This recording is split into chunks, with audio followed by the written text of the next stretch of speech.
Carlos, thank you for coming in to the Best in BA podcast. I met Carlos at 1 Million Cups event, and we're just like, hey, we should have a conversation. Got to see him present today on the art that he makes, and super cool, and want to give him an opportunity to share. Thank you, Jake, for having me. Yes, we connected at 1 Million Cups.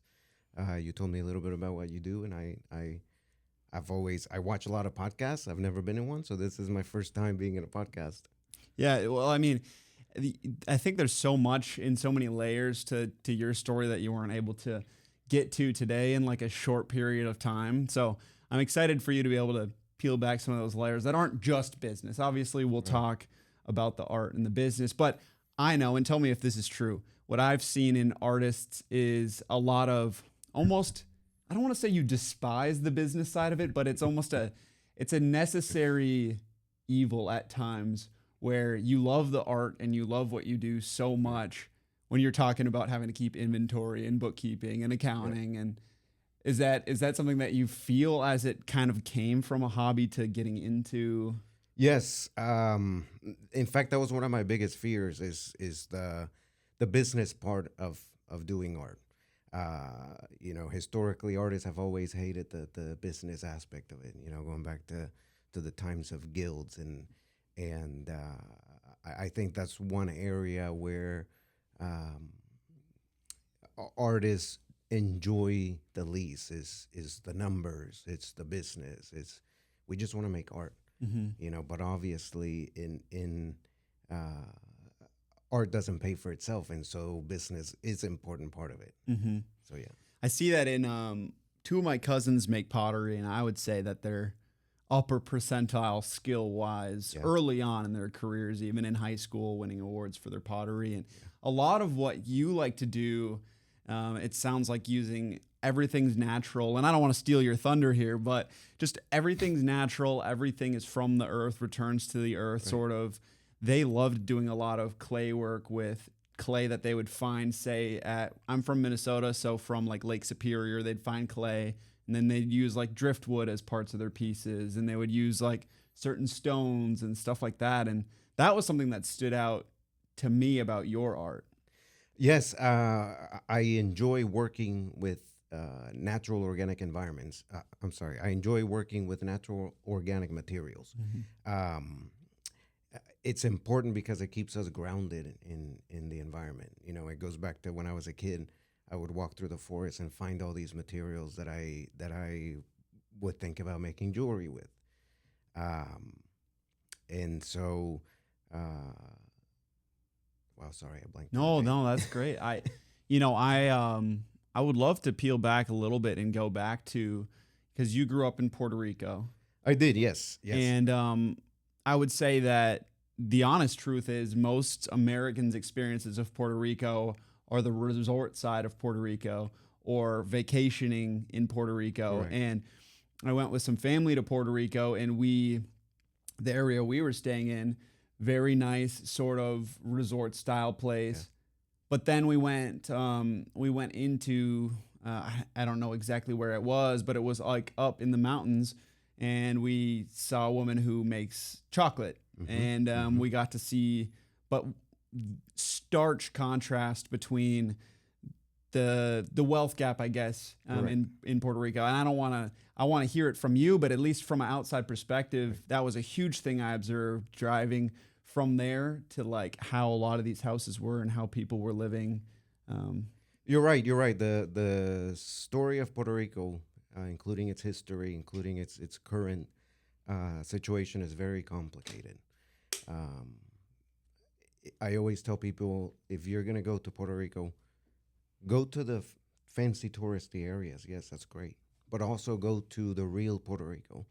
Everybody thinks that Puerto Rico is just San Juan. If you go to the mountain communities, if you go to the projects, you'll see the disparities in Puerto Rico. You'll see the complexity of the situation that Puerto Rico has today. You'll see the complex relationship of colonialism in Puerto Rico. It's beautiful, but it's also ugly too. And it's important to see all of that. Mm-hmm. Puerto Rico is not just resorts in Old San Juan. Yeah. Puerto Rico is um, so much more than that. Yeah. Well, and what was your take us back to your childhood a little bit? I kind of got on a little tangent there, which And, is kind of why this is fun for me. But yeah. what was your childhood like growing up in Puerto Rico? You said you spent a lot of time like in the forest and stuff like that. Yes. But just I don't know, tell us a little bit about growing up in Puerto Rico. So I grew up in the mountains, in a town called Canovanas. It's next to a town called Rio Grande, which is where the national rainforest of the Caribbean is located. I would spend a lot of time in the rainforest, just exploring nature, climbing mango trees with my friends. In exploring that, you see a lot of interesting things in the rainforest, artifacts that now looking back, I wonder the historical significance that these artifacts held. That I just thought, well, here's a random kitchen looking area in the rainforest. So all of those things made me curious about the indigenous roots of Puerto Rico, and uh, and again, growing up in the mountains, at nighttime there are no city lights, so the clear skies, the stars, the shooting stars, all of that stands out because there's so little light pollution up in the mountains. All of those things were inspirations for me that I now incorporate into my jewelry, into my art. Mm. Yeah, I mean, breaks my heart that so many people haven't experienced a clear night sky with the stars. It's unexplainable, truly. I mean, for me, it was just far up north Minnesota, away from city lights, and you're just like, and there's just stuff to look at forever. I can't imagine what it's like up in the mountains. Right. I always tell people, go outside at night and look up at the stars. Yeah. It'll change your perspective in how you see planet Earth. Yeah. It'll give you perspective in how we are in a planetary village. Mm-hmm. We are just a group of over 8 billion people in a planetary village traveling through the vastness of space. And that's it. We don't have anywhere else to go. Mm-hmm. Yeah, we're here. So you spent a lot of your childhood exploring in nature, and that's where you found your roots for the stuff that you're doing now. When did it become, what was the introduction to the art, and when did you start making stuff? Yes, my dad used to travel a lot, and he would always bring me a piece of jewelry that was handmade in the places where he traveled to. And I would always see the differences in materials, in natural materials, in the craftsmanship. I still have some of those pieces, 30 something years later. That was that was the spark for me that motivated me to start making jewelry of my own, in my own style. And so I would make little things here and there, nothing significant, but over the years I picked it up as a hobby. Then in my late teen years, when we moved to the U.S., I started making bracelets out of hemp, and I would make them for my friends, and I started very basic. Mm-hmm. And over the years, I started incorporating new materials that I discovered by going to art shows or fossil shows and whatnot. And so, 20 something years later, and really over the last 8 years is when I've really focused and honed in on my skill, Mm-hmm. and honed in on the craftsmanship. So is this what you do full time? You're able to do this full time, or is it? I'm trying to make it full time. I'm Yeah. trying to make it full time. I would love to live off of this. Yeah. I would love to be able to do this full time, because I have a lot of ideas. I have a lot of stuff that has not been born yet, Mm-hmm, mm-hmm. and it all comes from I haven't turned it into reality because of time. What are some of these ideas? What's the idea that's like the most on your mind right now? My next idea is going to be a combination of two different woods, and I'm gonna I'm gonna wood turn one piece of wood where I'm gonna carve. I'm gonna carve uh, um, a Taíno symbol, uh, and I'm gonna carve it into a piece of wood. Then I'm gonna turn it and inlay it into another different piece of wood. Uh, I carefully select them based on their color, uh, based on what I'm thinking at the moment. I don't like to throw stuff together just for the sake of throwing stuff together. Mm. And so it's gonna be a big piece, but it's gonna be something that I've been thinking about for a long time. Going back to space and in the clear nights, I have one piece that I made right here. Yeah. And it's this piece right here. This is a simplified version of the original, or the first piece that I made is a piece of wood. And when I saw this piece of wood, the rings to me looked like The belts. yes, like the like Rings of a planet. like the or- rings, right? And so my idea was that I would take different gemstones and inlay them to represent planets. And so the rings of the wood represent the orbit of the planets around the sun. Mhm. And so this comes from an idea when I was a kid, just seeing the stars and planets. And I had telescopes as a kid. And I was always looking up at the stars, always on the roof of my house, just looking up. And so that was an idea that came, and I enjoyed making that one. How many of these other pieces that you kind of want to walk through that, now that we're on to some of the jewelry? Yes, and so another thing that I enjoy, and I think this is the kid in all of us, I enjoy glow in the dark stuff, Mm. and it comes from, again, that those night skies, where you have a lot of stars and you have shooting stars. So I enjoy glow in the dark stuff. I enjoy anything that is bright at nighttime. And so over the last 5 years, I got into working with uranium glass, and the story behind uranium glass is really interesting. Uranium glass was really popular from the late 1800s up until about the 1940s. If you go to vintage stores, you can find uranium glass plates, butter dishes, cups, mugs, everything. It's no longer produced for commercial uses. It's now the uranium mines are controlled by the government. But in Eastern Europe, they still process uranium for commercial use. And so I buy uranium glass beads that come from places like the Czech Republic, and I turn them into pieces of jewelry. Let me hit the lights. It's completely safe to wear because it's in glass form. It's not harmful to wear. It's not, it's not going to harm you if you wear uranium glass jewelry. Very, very cool. That was because I even could see it with a lot of light on. You can. It's one more time. There you go. So how did you find out about that type of glass? How did you start working with that in the first place? It was through somebody who collected uranium glass, and I remember seeing it in a store. And I asked the person that was looking at it, what it was. I thought it was the coolest thing because it was so bright and green, and they told me about it. So I went home and I started researching it.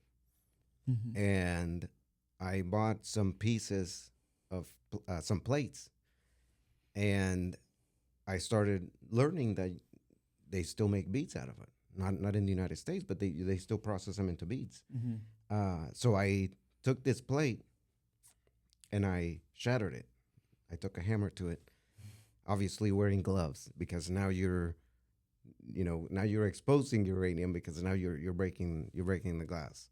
And I threw it in a tumbler, and I let it tumble for 24 hours. And the pieces that came out were so beautiful. So I drilled holes through them, and I turned them into earrings and necklaces. And to this day, uranium glass is one of the most popular jewelry pieces that I sell out of. Wow. So they don't process it because it's Potentially. So they don't process it in the United States because in the 1940s, when the U.S. was working on the Manhattan Project, they took over all the uranium mines. Mm. So the uranium mines are controlled by the government in the United States. In Eastern Europe, they're still publicly owned. Sure. And so they still use uranium for commercial use. In the United States, it's only for military use. Okay. And The dang, but dang military's got to get in the way of your art. yeah, you know how that goes. No, I really find those fascinating. I was surprised that it glows. Like that's just It's so really cool. bright, and it's just 1 to 2% uranium. Wear those to like a glow night at a bowling alley or something. You'd be the star of the show. I have a customer. She's bought I don't know 4 or 5 pieces from me because she likes to go to raves. Mm. And when you go to raves, they have a bunch of black lights. Glowing, yeah. And she always says every time she goes to raves, everybody just Maybe loses give her a it stack over of business cards or something when yeah, she goes. yeah. So she's one of my Best clients. best clients in Yeah. uranium. Yeah. Yeah. You're a uranium dealer. That makes you sound dangerous a little bit. But so something I found very interesting that you talked about is how a lot of your pieces are, well, all your pieces are one of a kind, or Yes. And I mean, I'm guessing maybe some of these bracelets are, you might make something that is similar, but it's Correct, never going to be exactly the same. But when it comes to all the different pieces that you're making, do you have a style of art because you do leather work and woodwork stuff and all this, and it's like it's fascinating all that you do. Do you like doing it all, or are there some that you just like are way more drawn to, like you make way more necklaces or way more earrings? Or I would say necklaces is what I enjoy the most. It's not what sells the most, but it's what I enjoy the most. My style really is what comes to mind. Sometimes I'm going for a specific idea, like the planet necklaces, but it's really what I'm seeing at the moment, and so that's one of the downsides of making one of a kind piece is that there's only one of this one that I've made. I could make another one. I have the materials, but once I turn this, oops. You're good. Once I turn this, that's how it comes out, and that's how I make it. I can make another one, but it's not going to be exact, Right. And so, that's been one of the downsides of making one of a kind jewelry is that I don't always make copies of it. Mm-hmm. There's a beauty in that, but there's also that also works against me. The beauty is that you're buying really a one of a kind piece. The downside is if you want one for you and one for your best friend, then I could make it and I could do it. And there's no real reason for that really. It's just when I'm making the product, I just move on to my next idea. Yeah. So sometimes it's hard for me to sit there and say I'm gonna make 10 of these necklaces. Well, it sounds like, and that's the artist side, because Right. the business side, like Correct. if you were to let me run what you were doing, I mean, it would probably lose a lot of its taste. You'd be making a lot of the same pieces. I mean, I have an artistic side, I would say, and creativity and stuff like that. But I guess from the traditional business mindset, it would end up being, well, what pieces sell the most? You should just pump those out. Right. If you're selling bracelets, well, you should just have the most streamlined system, and you should become an assembly robot to put these together, you know? And I think that's what I'm hearing is that you are like, almost like makes you nauseous to even think about going down that road, like I think of I get back to my cousins with their pottery and all the work that they do. It's always experimenting and trying different pieces. Correct. And they definitely have things that they'll make multitudes of. It's a little different with pottery, and they can do a huge batch of mugs or plates or whatever it is. But even still, like I see them going, well, they get a little sick of this, try something else. Right. And I don't know, I guess from an outside perspective, just like it feels like we as consumers have lost an appreciation for handmade things. I agree, and it goes back to what you were saying, that the we tend to industrialize things and just to pump more of them, um, for the money making part of it, uh, and so there's good in that, you're getting your product to more people, um, but I it loses the personal aspect of the uniqueness of this piece. Mm-hmm. And like to what you were saying, I can make these bracelets, and it's easier for me to pump these bracelets because it's just the same beads. Mm-hmm. The earrings, similar to the earrings, the necklace it's a little bit more because they take more time, they take more material, and they take more creativity. But I don't focus so much on the capital side of it, Mm-hmm. And again, that probably works against me Yeah. because the reality is we live in a society where we have to make these things. You know, and I see that in what I'm doing. Like I want to be able to give of my time to spotlight businesses here, Yeah. but I am forced to think about how can I monetize things. Right. I really genuinely, like, this is my, I guess, I don't want to say first business where I'm like 100% behind what I'm doing, but I'm like, no, I see that there's so many amazing businesses here coming in. I moved from Minnesota in June, so I haven't been here super long, less than a year now. And I've just fallen in love with the area and the businesses here and the people. And I'm like, I want to help them. I want to help them. I want to help them. Yeah.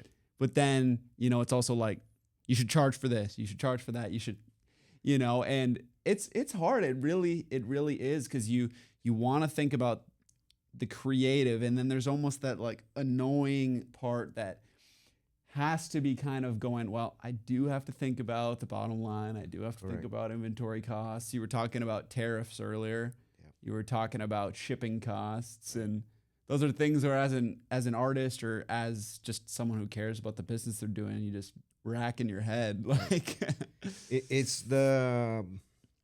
it's working in a capitalist environment, Mhm. where if you want to produce at a bigger quantities, faster time, and make bigger products, the only thing you have to sacrifice is quality. Amazon. I mean, Amazon, we're in the society of Amazon. So when it comes to tangible products, I feel like Right. I'm guilty of it too. I am. I can I am order too. something. It can be on my door tomorrow. Yeah. And, if it's 3-day shipping, I'm like, that's taking so long, 3 days, right? I'm trying to think what else you talked about in your presentation that I was wanting to go a little deeper on. Maybe let's go a little bit into where do you sell your product? And then I guess, where are you maybe trying to get your product? So I sell my product mostly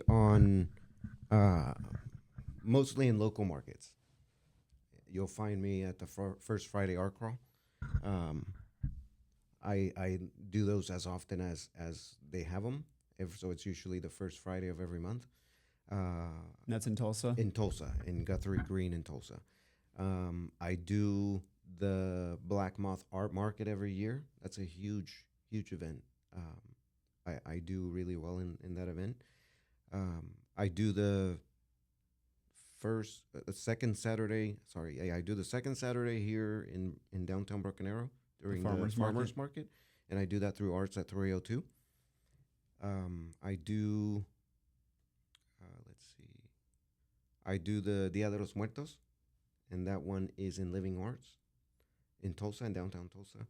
And so I like to do local events. That's where I get most of my business from. I'm in the stages of expanding out to the outside to further communities like Sand Springs and Jenks and Bixby, possibly Owasso, just to explore those farther communities. Mm-hmm. And I also sell online. Um, but most of my sales come from local in-person events. Mm-hmm. And that's on Etsy is where you I sell sell it on through Etsy. right now? Yes, I sell on Etsy. I have Instagram page. I have a Facebook page, um, and an Etsy. Yes. Yeah. So local markets, that's where your art moves the best is stuff Yes. like that. And you were saying, you mentioned that Black Moth, is it correct? Black Moth. Yes. So What Black so what Moth. do they do there? Black Moth is a natural history store located on 15th in Harvard. Uh, they're not paying me to give them Yeah. advertisement. I just love what they do. I love the team that they have over there. They've been great working with. I teach a class there about 3-4 times a year. That does really well. So we make earrings. It's a different kind of earring class every time. So the next one coming up in July, we were gonna do uranium glass and glow in the dark earrings. So I also work with beads that glow in the dark that are not uranium. They just glow in the dark with sunlight. And I also sell out of the Sky Gallery on Route 66. You can find my work there, and those are the two places right now. So what's the best way for people to like, let's say someone saw this and they wanted to buy a piece, would it be to go to your Etsy or would it be to reach out to you directly to kind of cut through that, since if they're local, you know? I would rather do uh, um, I would rather people reach out to me through Facebook or Instagram because Etsy does take quite a bit of fees. Um, if I can make a personal sale in person, I love meeting people and showing them or giving them the product. If they like it, if it fits, making sure that it fits how they want it to fit, and I can always adjust it. So I like those interactions better. So yeah, people can reach out to me. I also do commission work. I can do custom made. So if people have an idea, if they want specific colors, if they want a specific kind of wood. Yeah, share that story of that gentleman who brought the wood back home from Ecuador, right? From Belize. Belize. From Belize. So my friend Matt went on vacation to Belize, and he's hanging around the beach, and he sees people using this beautiful, beautiful black wood as firewood, and they're burning it. And he has a similar mindset where he sees things, and so he thought about me, and he asked for a chunk, and he brings me a chunk of beautiful wood. Uh, and I held on to it for about a year. I knew I was gonna something was gonna come up. I didn't have an idea yet, and so one day I decided to cut it, and I started carving it, and then sanding it, and I inlaid it with the Orion constellation. Mm-hmm. The Orion constellation is my favorite because going back to when I was a kid, I would always look up at the sky in Puerto Rico, and the Orion constellation always stood out to me because the three stars, Orion's belt, they just seem perfectly aligned, and then the other stars, Betelgeuse, and I don't remember the names of the other ones. So I carved it and I turned it into a beautiful, beautiful medallion shield-looking necklace with bone and other kinds of beads. It was funny. He said customs was just super confused. Did you hear any more about what customs kind of said to him or not Yeah, really? he told me that customs was really curious as to why he's wanting to take this piece of firewood. He's like, "What are you gonna do with this trash?" Because for them, it's just like oak trees for us over here, where we cut them down and use them for firewood or cedar or that kind of stuff. And so they were like, "Yeah, I mean, you're not really breaking any rules, so sure you can take this trash back home." I was just super confused. That's funny. Yeah. No, I thought it's really cool, like how he saw that, and then you sat on it for a while, and then it came to, you could have rushed a design, you could have like gone online and tried to find inspiration. And I'm curious, like, do designs and ideas sort of just come to you at certain times, or do you pull inspiration from specific artists, or kind of how does that process work for you? Sometimes I've had ideas in my mind based on things that I see, whether it's a archaeological site, it could be a pyramid. So I'll think of maybe a pyramid shaped necklace. Um, I enjoy symmetrical shapes, Mm-hmm. you know, and so I get a lot of my inspiration from that. Other times I'll see a piece from a different culture, and I'll look at it and I'll analyze it, and whether it's the colors or whether it's the shape, and I'll incorporate some of the colors or the shapes into my work. Uh, I I uh, I get inspiration from different places, Mm-hmm. and for me, it's always different places in planet Earth. Different places, but also from outer space. Mm-hmm. Yeah, very cool. Well, I'm trying to think. Are there any other ways that I mean, we're in Broken Arrow, but I'm sure you sell in other areas. But I guess, do you have any maybe events coming up that you will be at, and or are there any other ways that people can support you in what you're doing? Um, People can support me by really by following my pages, my social media, uh, commenting, sharing. I guess the social media things. Obviously, buy my jewelry. Yeah, yeah, yeah, yeah. uh, if there's something that people want, contact me and I can make it happen. Um, Do you have like your items that you're selling on your store or on your yes. So Facebook, Instagram? all of this is on. Most of this is on Etsy, and the Okay. reason I say most is because, excuse me, there are things that Etsy will not allow me to sell, and so um, not all of it is on Etsy. And I would say about 95% is on Facebook. I'm still I make the products, but it's hard to then take all of the products that I've made and then take pictures of it, different Mhm. angles, make sure the lighting is correct, and then upload it to Facebook. Mm-hmm. Um, and so I always tell people, if you don't see it on my social media, let me know, because it's probably because I haven't uploaded it yet. Mm-hmm. So the best way for them, obviously, we said, is reach out Instagram, Facebook. Do you want to mention what those are both at? I'll put them in the description so it doesn't. Yes, so on Facebook, you can find me in Taíno Roots PR. Instagram is Taíno Roots PR also. And my Etsy page is also Taíno Roots PR. Yes. Sweet. Anything else that you wanted to mention today? I think we kind of covered a lot. I don't want to rush us out of here, but I want to make sure that you were able to tell the story you wanted to tell. No, I hope that people take from my work a sense of the shared humanity that we all have. Um, I hope that my work is unifying. I hope that my work sparks people curiosity in different cultures, curiosity in our own ancestry. Uh, Another thing that we didn't talk about was jewelry has been part of the human history for over 140,000 years. Mm.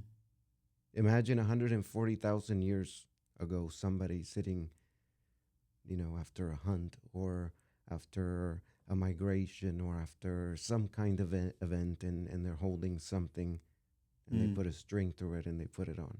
Yeah. I always think about, when was the first piece of jewelry made? Mhm. When was the first piece of physical adornment, and why was it? Was it ceremonial? Was it after hunting a saber tooth or after hunting a wolf or something? So I hope that my work inspires people a sense of curiosity about our ancestry, about our past, our very shared past. Mhm. We all come from small groups of people that traveled and struggled, uh, and that went through a lot. Mhm. Going back to hunter gatherer times. I always think about, what did the world look like 10,000 years ago? Mhm. People making jewelry 10,000 years ago, 20,000 years ago, Mhm. 80,000 years ago. So I want people to travel in time and imagine and explore through jewelry, through artisanal tribal jewelry, that very, very long ago we share a very similar common past. Yeah. And there's beauty in that. There's beauty in thinking, in understanding uh, that we all have a very shared human past. That these divisions that we form are so imaginary, that are so silly. You know, Mhm. when you look at how tiny we are in this planet, in the vastness of space. That Something much bigger going on. there's way bigger things, Mhm. and those are things that should unify us. You know, that these divisions that we share uh, are so insignificant, are so they're so destructive, and they shouldn't be. Mm-hmm. You know, and I hope that my jewelry brings people that sense of shared humanity. Mm-hmm. Well, I think that's beautifully said. I don't think I need to say Thank you. anymore after Thank you. that. Thank you for coming on, and definitely go and check his art out. Thank you. Thank you. Thank you, Jake, for having me.